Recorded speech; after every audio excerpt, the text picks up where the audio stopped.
Let's talk about when we got a lot of rain during the spring months. Look, this is typically a wet time of year for us, but let's go back to 1990.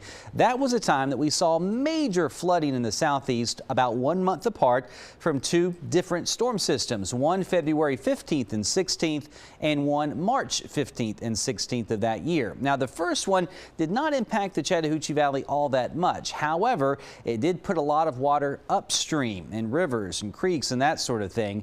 On March 15th and 16th, that's when the Chattahoochee Valley was impacted the most by some really heavy rain. Parts of Columbus picked up more than 8 inches of rain. Some places south of town had more than 1 foot of rain during that time. So, of course, this led to some big-time flooding. Upatoy Creek, the Kitchafoonee Creek, the Flint River, and the Chattahoochee River had what we call 100-year flood events. What that means is that on any given year, there's about a 1% chance of that kind of flooding occurring. So it is a rare occurrence, that's for sure. Now, it led to the 9th highest crest of the Chattahoochee River at Columbus, more than 40 feet. So if the Riverwalk had existed today, or existed then as it does today, I should say, there would have been parts of the Riverwalk 17 foot deep with flowing water because of the flooding back in 1990. Now, you also had the Waracoba Creek, Bull Creek backing up, and that caused flooding in other parts of Columbus. So it wasn't just something right along the Chattahoochee River. This impacted a lot of places